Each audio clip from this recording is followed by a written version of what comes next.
서울의 이른 아침, 한적한 골목길을 따라 한 마리의 경찰견이 달리고 있었다. 그의 입에는 피로 얼룩진 셔츠가 물려 있었고 눈빛은 결연했다. 이 경찰견은 태풍으로 서울지방경찰청에서 근무하는 수색견이었다. 국내 도서 메인, 교보문고, 곧 태풍은 평소와 다른 행동을 보였다. 그는 훈련된 경로를 벗어나 도시 외곽의 오래된 창고로 향했다. 그곳은 이미 폐쇄된 지 오래된 장소였지만 태풍은 주저하지 않고 그곳으로 들어갔다. 창고 안은 어둡고 습기가 가득했다. 태풍은 조심스럽게 주변을 탐색하더니 한 구석에서 멈춰 섰다. 그곳에는 낡은 상자가 있었고 태풍은 그 상자를 향해 짖기 시작했다. 경찰은 태풍의 행동을 수상하게 여겨 즉시 현장에 출동했다. 상자를 열어본 경찰은 그 안에서 오래된 문서들과 함께 피로 얼룩진 셔츠를 발견했다. 놀랍게도 그 셔츠는 12년 전 실종된 것으로 알려진 남성의 것이었다. 이 사건은 경찰 내부에서도 큰 충격을 주었다. 12년 전 유명한 기업가였던 이준호는 의문의 실종 후 사망한 것으로 처리되었지만 그의 시신은 발견되지 않았다. 그리고 이제 그의 셔츠가 다시 나타난 것이다. 경찰은 즉시 수사를 재개했다. 당시 사건을 담당했던 형사 김영수는 은퇴를 앞두고 있었지만 이 사건의 재등장에 다시 수사에 참여하게 되었다. 김 형사는 태풍의 행동을 주의 깊게 살피며 셔츠의 출처와 그 의미를 파악하려 했다. 한편 태풍은 계속해서 이상한 행동을 보였다. 그는 특정 장소에서만 짖거나 특정 인물에게만 반응을 보였다. 김 형사는 태풍의 행동이 단순한 본능이 아닌 어떤 메시지를 전달하려는 것이라고 느꼈다. 수사가 진행되면서 12년 전 사건의 진실이 서서히 드러나기 시작했다. 이준호의 실종은 단순한 사고가 아니었으며 그 배후에는 거대한 음모가 숨겨져 있었다. 그리고 그 중심에는 예상치 못한 인물이 있었다. 김 형사와 태풍은 함께 진실을 추적해 나갔다. 그들은 과거의 단서를 하나씩 되짚으며 숨겨진 진실에 다가갔다. 그러나 그들이 마주한 진실은 상상 이상으로 충격적이었다. 이야기는 계속됩니다. 태풍이 발견한 피 묻은 셔츠는 서울과학수사연구소로 보내졌다. 정밀 감식 결과 셔츠에 남아있던 혈액은 실제로 이준호의 DNA와 일치하는 것으로 밝혀졌다. 경찰청은 즉시 이 사건을 장기 미제 재조사로 전환하고 특별 수사팀을 꾸렸다. 김영수 형사는 다시 수사본부로 돌아왔다. 그는 12년 전 사건의 주임 형사였지만 끝내 이준호의 행방을 밝히지 못한 채 자책 속에 은퇴를 준비하고 있었다. 그러나 이번 셔츠 사건은 그에게 다시 한번 기회를 준 셈이었다. 이건 우연이 아니야. 그는 낮은 목소리로 말했다. 누군가가 우리에게 뭔가를 말하려는 거야. 태풍이 그걸 알고 있어. 수사팀은 당시 사건 기록을 다시 검토하기 시작했다. 이준호의 마지막 행적은 그가 회사를 마치고 자신의 별장으로 향하던 길이었다. 그 후 그는 자취를 감췄고 차량은 강가에서 발견되었으며 운전석엔 핏자국만 남아 있었다. 하지만 김 형사는 뭔가 이상함을 느꼈다. 왜 시신이 없었을까? 피는 분명히 있었는데. 한편 태풍은 또다시 이상 행동을 보였다. 이번엔 경찰청 구내식당 옆 창고 앞에서 멈춰 서서 계속 짖었다. 그곳은 오래전부터 폐쇄된 공간이었다. 수사팀이 그 안을 조사하자 그 안엔 오래된 CCTV 기록 보관함이 하나 숨겨져 있었다.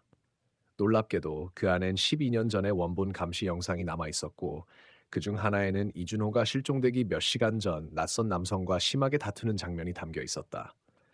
영상 속 남자는 얼굴이 반쯤 가려져 있었지만 김 형사는 한 사람을 떠올렸다. 그는 이준호의 처남 박도현이야. 도현은 당시 알리바이가 명확해 용의선상에서 제외되었지만 영상 속 행동은 그를 다시 의심하게 만들었다. 그가 회사의 지분 문제로 이준호와 크게 다투었다는 사실도 새롭게 드러났다. 만약 그가 진범이라면 왜 12년이 지난 지금 셔츠가 나타난 걸까? 이 질문은 팀 전체를 혼란에 빠뜨렸다. 김 형사는 태풍을 쓰다듬으며 조용히 말했다. 넌 뭘 알고 있는 거냐? 태풍아. 그러나 수사팀이 아직 알지 못한 것은 이 셔츠가 단지 시작에 불과하다는 사실이었다. 다음 날 또 다른 증거가 경찰서로 배달되었다. 이번엔 이준호의 것으로 보이는 시계였다. 경찰서에 도착한 소포는 낡은 갈색 상자였다. 발신인은 없었다. 조심스럽게 포장을 뜯자 안에는 고급스러운 남성용 손목시계가 들어 있었다. 유리에는 오래된 긁힌 자국과 말라붙은 듯한 먼지가 있었다. 이건 이준호가 실종 당시 착용하던 시계 맞습니다. 한 형사가 말했다. 이건 그의 아내가 경찰에 제출했던 사진 속 시계와 동일한 모델이에요. 각인도 똑같습니다. 늘 함께하자, JH. 그러나 진짜 충격은 뒷면에 있었다. 시계 뒷면 커버를 열자 거기엔 작은 종이 쪽지가 숨겨져 있었다. 종이는 오래되어 바스러질 듯했지만 그 안엔 분명한 글씨가 적혀 있었다.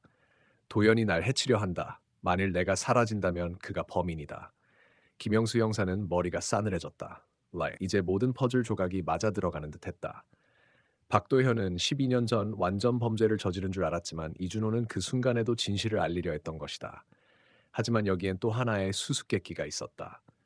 이 시계는 왜 이제야 나타난 걸까? 조수 형사인 민지가 물었다. 누가 이걸 지금에서야 보낸 거죠? 김 형사는 고개를 끄덕이며 말했다. 그걸 밝혀야 해. 누군가가 우리에게 단서를 던지고 있어. 그 순간 태풍이 갑자기 문 밖으로 뛰쳐나갔다. 놀란 형사들이 그 뒤를 따르자 태풍은 경찰서 뒷골목의 작은 쓰레기통 앞에서 멈췄다. 거기엔 타다 남은 편지 조각들이 흩어져 있었다. 일부는 읽을 수 없었지만 한 문장만은 또렷했다. 그는 아직 살아있어. 형사들은 서로를 바라보았다. 살아있다고? 12년이나 지난 지금? 믿을 수 없는 의문이 다시금 수사팀을 감싸며 사라진 이준호가 어쩌면 정말로 살아있을지도 모른다는 희망과 공포가 뒤섞인 공기가 감돌았다. 그리고 그날 저녁 한 통의 익명의 전화가 걸려왔다. 그를 찾고 싶다면 삼청동 폐교로 오시죠. 단 혼자 오십시오. 그렇지 않으면 후회하게 될 겁니다. 김영수 형사의 눈빛이 날카롭게 변했다.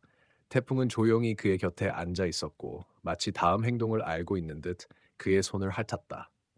그날 밤 김영수 형사는 태풍과 함께 삼청동 폐교로 향했다. 시 외곽에 위치한 그 낡은 건물은 폐쇄된 지 오래였고 낙엽 쌓인 운동장과 깨진 유리창들이 음산한 분위기를 자아냈다. 달빛 아래 교문이 삐걱거리며 열릴 때 태풍이 갑자기 멈춰섰다. 왜? 무슨 냄새를 맡았니? 김 형사는 낮은 목소리로 물었다. 태풍은 낮게 으르렁거리더니 조심스레 복도로 들어갔다. 형사는 권총을 꺼내들고 그의 뒤를 따랐다. 벽에는 오래된 낙서와 포스터가 붙어 있었고 어떤 교실 문은 반쯤 열린 채 삐걱거렸다. 형사는 전등 대신 손전등을 켜고 발걸음을 옮겼다. 그때 복도 끝에서 어렴풋한 그림자가 움직였다. 누구냐? 김 형사가 외쳤지만 대답은 없었다. 대신 교실 안쪽에서 무엇인가 떨어지는 소리가 들렸다.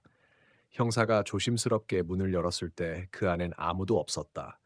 하지만 교탁 위에 하나의 노란 파일이 놓여 있었다. 이준호 사건 미공개 수사 자료. 형사의 손이 떨렸다. 그 파일 안에는 12년 전 사건 당시 수집된 사진, 녹취록, 심지어 정황 증거들이 들어 있었다. 그리고 맨 마지막 장에는 손으로 쓴 듯한 쪽지가 붙어 있었다. 나는 살아있다. 박도연은 나를 죽이려 했지만 실패했다. 그날 이후 난 숨어 지냈다. 그리고 너는 믿을 수 있는 사람이다, 김 형사.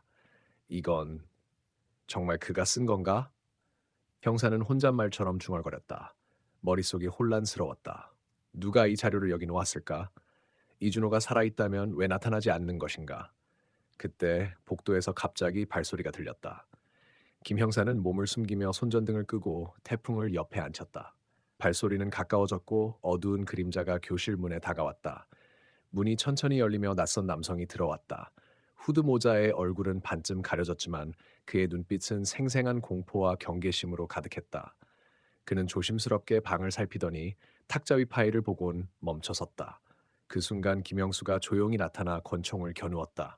멈춰, 경찰이야. 누구지? 당신이 이준호인가?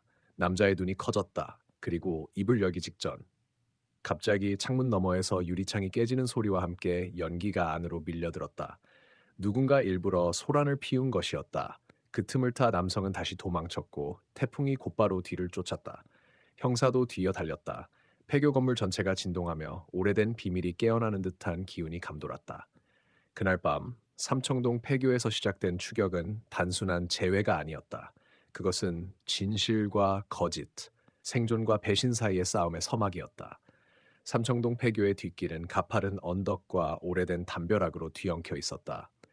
태풍은 어둠 속에서도 망설임 없이 목표를 향해 달렸고 김영수 형사는 그 뒤를 헐떡이며 따랐다. 밤 공기는 차가웠지만 형사의 이마에는 식은땀이 흐르고 있었다. 이준호, 멈춰! 형사가 소리쳤지만 남자는 멈추지 않았다. 도망치는 남성은 놀라울 정도로 빠르고 익숙한 경로로 움직였다. 마치 이곳을 수없이 지나온 사람처럼. 담벼락을 타넘고 작은 창고 옆 좁은 틈새로 몸을 날리며 그는 어둠 속으로 사라졌다. 그 순간 태풍이 한창 짖으며 무엇인가를 향해 멈춰섰다. 그 앞엔 무너진 벽 아래 작은 공간이 있었고 그 안에 떨어진 낡은 핸드폰이 하나 놓여 있었다. 김 형사가 다가가 조심스럽게 폰을 열어보았다. 잠금은 없었고 최근 통화 목록에 저장된 번호 하나. 박도현 변호사.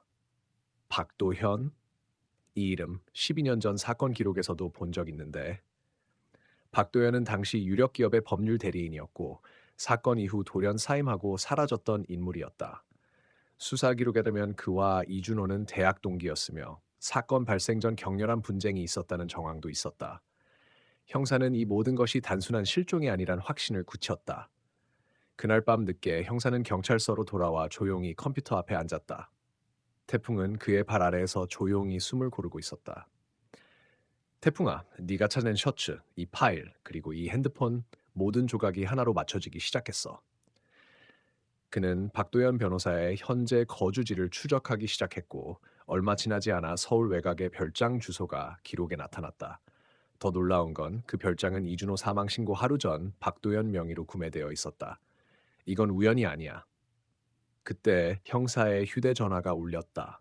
발신자는 비공개. 그는 망설이다 전화를 받았다. 김 형사님, 저 이준호입니다. 순간 형사의 눈이 커졌다. 이준호? 당신 정말 살아있었어? 시간이 없습니다. 그가 저를 찾고 있어요. 저만이 진실을 알고 있으니까 당신을 믿고 연락한 겁니다. 그는 누구지? 박도연이야? 네. 그리고 그는 다시 움직이기 시작했습니다. 조심하세요. 뚝 전화가 끊겼다. 형사는 주먹을 꽉 쥐었다. 어둠 속에서 태풍이 낮게 짖었다. 뭔가 다가오고 있었다. 서울 외곽, 산자락 깊숙한 곳에 자리한 오래된 별장. 나무에 가려진 이곳은 외부에서는 거의 보이지 않았다. 형사는 태풍과 함께 조용히 차량을 멈췄고 조수석에 놓인 음성 기록기를 다시 재생했다. 그가 다시 움직이기 시작했습니다. 조심하세요. 이준호의 목소리가 귀에 맴돌았다. 태풍은 조용히 형사의 옆에 앉아 있었지만 털이 쭈뼛 서 있는 게 보였다. 무언가 위험한 기운을 느끼는 듯했다. 형사는 조심스럽게 별장으로 다가갔다. 현관은 잠겨 있었고 창문은 모두 검은 커튼으로 가려져 있었다. 태풍이 한 구석에서 낮게 으르렁거렸다. 그곳엔 작은 창고로 이어지는 문이 있었다. 조용히 자물쇠를 따고 문을 연 순간 퀴퀴한 습기와 낡은 종이 냄새가 코를 찔렀다. 안은 마치 시간이 멈춘 듯 정리되지 않은 서류와 사진들 그리고 수십 개의 테이프가 흩어져 있었다. 이건 기록들? 형사는 그중 한 개의 테이프를 집어들어 플레이어에 넣었다. 지직, 소리와 함께 들려온 것은 남자의 목소리였다. 이건 나의 고백이다. 내가 본 진실을 기록한다. 그 목소리는 바로 이준호의 것이었다. 그는 12년 전 회사의 비자금 문제를 발견하고 내부 고발을 준비하던 중이었다. 하지만 박도현 변호사와 경영진 일부가 이를 눈치채고 그를 제거하려는 계획을 꾸몄다고 했다. 난 죽은 척하고 도망쳤지만 그는 날 끝까지 쫓았다. 형사는 숨을 멈췄다. 이건 단순한 실종이 아니라 조직적인 은폐였던 것이다. 바로 그 순간, 쾅! 별장의 뒤쪽 창문이 산산이 깨지며 누군가가 뛰어들어왔다. 검은 모자를 쓴 사내가 총을 들고 형사를 노려보았다. 거기서 멈춰! 손들어! 쾅! 형사는 본능적으로 몸을 굴려 피했고 태풍은 번개처럼 사내를 향해 달려들었다. 격렬한 소리가 들렸고 총이 바닥에 떨어졌다. 태풍! 조심해! 그러나 태풍은 놀라운 반사신경으로 사내를 제압했고 형사가 수갑을 채웠다. 남자의 신분증엔 이렇게 적혀 있었다. 박도현. 형사의 손은 떨리고 있었지만 눈빛은 단단했다. 그는 이제 확신했다. 이 진실은 반드시 세상에 알려져야 한다. 별장의 책상 아래에서 마지막으로 꺼낸 상자엔 하나의 사진이 있었다. 사진 속에는 어린 태풍과 젊은 형사, 그리고 미소 짓고 있는 이준호가 함께 있었다. 우리 처음부터 연결되어 있었던 거야. 별장 사건 이후 형사와 태풍은 서울로 복귀했다. 태풍은 긴 여정에도 불구하고 언제나처럼 조용히 형사의 곁을 지켰다. 그러나 형사의 눈빛은 변해 있었다. 이제 그는 더 이상 단순한 실종 사건을 쫓는 수사관이 아니었다. 그는 진실을 파헤치는 증인으로 그리고 정의를 증명할 자로 변해 있었다. 경찰청에 도착한 그는 증거물들을 하나하나 정리해 수사본부에 제출했다. 피 묻은 셔츠, 별장에서 발견한 녹음 테이프, 그리고 박도현을 체포하면서 얻은 증언. 하지만 수사본부의 반응은 의외였다. 이건 너무 오래된 사건이야. 게다가 피해자라고 주장하는 사람은 공식적으로 사망 처리됐다고. 그렇다면 그는 누구였습니까? 형사의 목소리는 낮았지만 단호했다. 그 순간 문이 열리며 한 남자가 들어섰다. 말끔한 정장을 입고 머리는 희끗희끗. 바로 이준호였다. 내가 증명하겠습니다. 나는 죽지 않았습니다. 숨었을 뿐입니다. 그리고 그 이유는 이 안에 있습니다. 그는 자신의 목에 걸려있던 작은 USB를 꺼냈다. 안에는 12년 전 사건에 대한 이메일, 녹취록, 회계 자료 등 진실을 드러낼 결정적인 증거가 모두 담겨 있었다. 수사팀은 당황했지만 무시할 수 없었다. 검찰과 긴급회의가 소집되었고 증거는 빠르게 분석되기 시작했다. 그러나 이 과정에서 누군가가 이 사건을 무마하려는 움직임도 드러났다. 증거가 담긴 서버가 갑자기 해킹되고 이준호를 다시 위협하는 문자가 날아왔다. 그는 아직 살아있어. 그리고 너희 모두를 지켜보고 있다. 형사는 태풍과 함께 즉시 보호 조치를 강화했다. 이준호는 경찰 숙소로 이동되었고 내부 자료는 복제되어 외부 서버에 백업되었다. 그날 밤 형사는 깊은 생각에 잠겼다. 12년 전 그들은 그를 죽이려 했고 지금도 변한 게 없다. 태풍이 그의 무릎 위에 머리를 얹었다. 그 눈빛은 마치 말하는 듯했다. 끝까지 가자, 형사님. 다음 날 아침 형사와 태풍은 기자회견장에 섰다. 카메라 수십 대가 이들을 비췄고 형사는 떨리는 손으로 USB를 꺼냈다. 이 안에 우리가 묻어버린 정의가 있습니다. 기자회견장의 공기는 숨 막힐 듯 긴장되어 있었다. 플래시가 터지는 사이 형사는 조용히 입을 열었다. 이 자료는 12년 전 박도연 회장이 주도한 블록 개발 사업과 관련된 비자금 강제 실종 그리고 조직적인 은폐를 담고 있습니다. 기자들 사이에 술렁임이 일었다. 그럼 사망한 것으로 알려졌던 이준호 씨는 살아 있습니다. 지금 이 자리에도 함께하고 있습니다. 순간 기자회견장은 아수라장이 되었다. 방송국들은 긴급특보로 화면을 전환했고 SNS는 실시간으로 이 소식으로 폭발하고 있었다. 태풍은 조용히 형사 곁에 앉아 있었지만 눈빛은 예리하게 주변을 살폈다. 혹시 모를 위협을 감지하기 위해. 그리고 그 위협은 실제로 곧 나타났다. 회견이 끝나고 형사와 이준호가 경찰차에 오르려던 순간 총성이 울렸다. 빠르게 반응한 태풍이 형사 앞에 몸을 날렸고 총알은 빗나가 철제 기둥에 박혔다. 순식간에 무장 경찰들이 출동했고 저격범은 인근 건물 옥상에서 체포되었다. 그는 신분증도 없고 입을 굳게 다물었다. 하지만 형사의 직감은 명확했다. 그들은 아직 끝나지 않았어. 사건 직후 이준호는 안전한 비밀 장소로 이송되었고 태풍은 마치 아무 일도 없었던 것처럼 평온하게 형사 옆에 앉아 있었다. 하지만 형사는 알고 있었다. 태풍도 긴장하고 있다는 걸. 그 눈빛은 이전과 달랐다. 무언가 더 깊은 음모가 다가오고 있었다. 그날 밤 형사는 태풍과 함께 오래된 수사 자료를 다시 펼쳤다. 우리가 본 건 시작일 뿐이야. 누군가가 이준호뿐 아니라 우리 모두의 입을 막으려 하고 있어. 형사는 무언가에 사로잡힌 듯 조용히 중얼거렸다.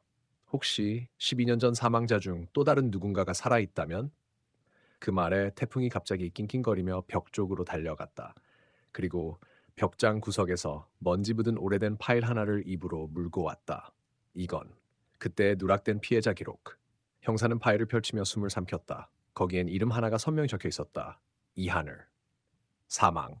2011년. 미확인 유골. 형사의 뇌리에 오래된 기억 하나가 번개처럼 스쳤다.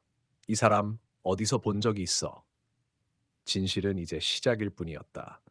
그리고 태풍은 이미 다음 단서를 향해 다시 코끝을 들고 있었다. 형사는 먼지 쌓인 기록 속 이름 이하늘 샤하를 몇 번이고 되뇌었다. 이하늘, 어디서 봤지? 그는 서둘러 경찰 내부망에 접속해 2011년 사건 파일을 열람했다. 그 사건은 산불 속 신원불명의 시신 발견으로 간단히 처리된 채 유가족 없이 종료된 것으로 남아 있었다. 유골은 신원 미확인 상태로 화장됐고 사건은 자연사로 종결. 하지만 이상했다. 형사는 태풍과 함께 당시 발견 장소로 향했다. 오랜 시간이 흘렀지만 태풍은 익숙한 듯 산길을 걸었다. 그리고 한 언덕 앞에서 발걸음을 멈췄다. 형사는 주위를 둘러봤다. 평범한 숲길. 그런데 그 순간 태풍이 땅을 긁기 시작했다. 마치 뭔가를 파헤치듯이. 형사가 조심스럽게 그곳을 파보자 작은 금속 상자가 드러났다. 안에는 낡은 USB와 종이 메모. 메모엔 단 하나의 문장만이 적혀 있었다. 나는 아직 살아있다. 형사의 손이 떨렸다. USB를 노트북에 연결하자 오래된 영상 파일이 재생되기 시작했다. 영상 내용. 카메라 앞에 선 남성. 초췌하고 피범벅이었다. 내 이름은 이하늘. 박도연 회장의 범죄를 목격한 후 쫓기고 있다. 오늘 밤 나를 죽일지도 모른다. 하지만 누군가 이 파일을 보게 된다면 진실을 밝혀줘야 해. 영상은 갑작스러운 폭음과 함께 끝났다. 이에 한켰다. 형사는 숨을 삼켰다. 이 남자 그때 뉴스에 잠깐 나왔던 내부 고발자였어. 그 후 실종 처리됐는데 태풍이 조용히 형사 옆에 앉았다. 형사는 다시 사건 연결고리를 정리하기 시작했다. 이준호는 12년간 생존하며 도망다녔다. 이하늘은 고발을 시도하다 실종. 박 회장은 모든 걸 은폐했지만 완벽하지 않았다. 그리고 또 하나. 태풍은 계속 산 깊숙한 곳을 향해 코를 들이댔다. 형사는 망설이다가 함께 따라갔다. 그리고 마침내 버려진 오두막을 발견했다. 안은 텅 비어 있었지만 벽에 붙은 사진 하나가 시선을 사로잡았다. 사진 속엔 이하늘이 현재의 모습으로 누군가와 웃고 있었다. 그리고 옆엔 지금 태풍이 앉아 있었다. 말도 안 돼. 태풍이 이 남자를 알고 있었던 건가? 그 순간 형사의 폰이 울렸다. 전화 상대는 이준호. 형사님, 큰일입니다.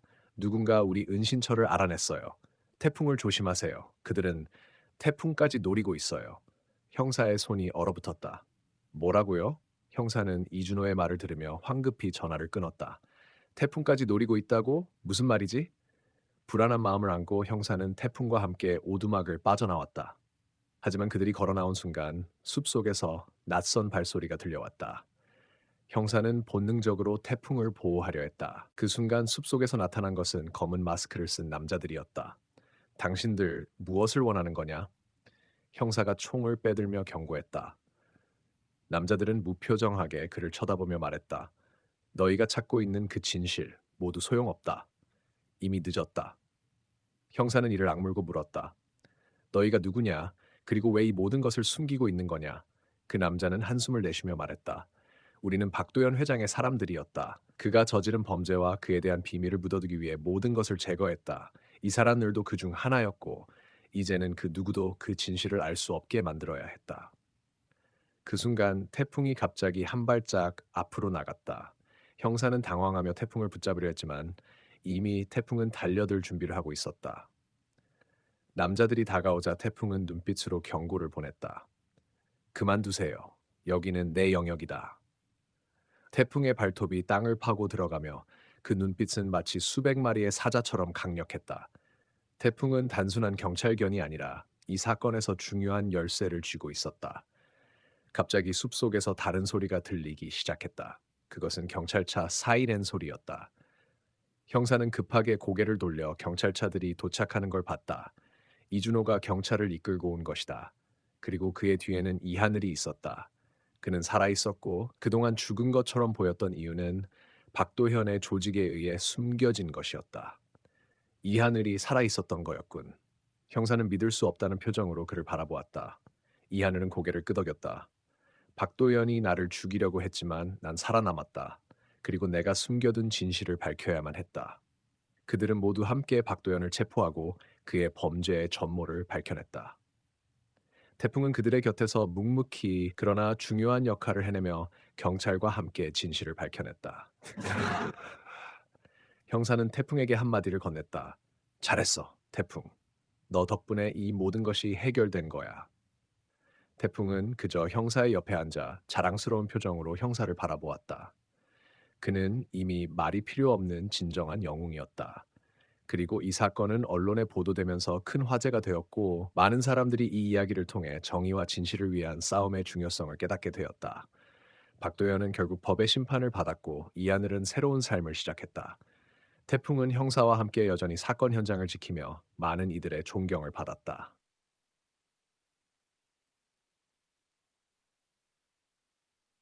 이야기의 교훈. 진실을 찾는 데 있어서는 어떤 장애물도 두려워하지 말고 믿을 수 있는 동료가 있다면 그 무엇도 극복할 수 있다는 것. 그리고 때로는 숨겨진 진실이 세상을 밝히고 사람들을 구할 수 있다는 것을 잊지 말자.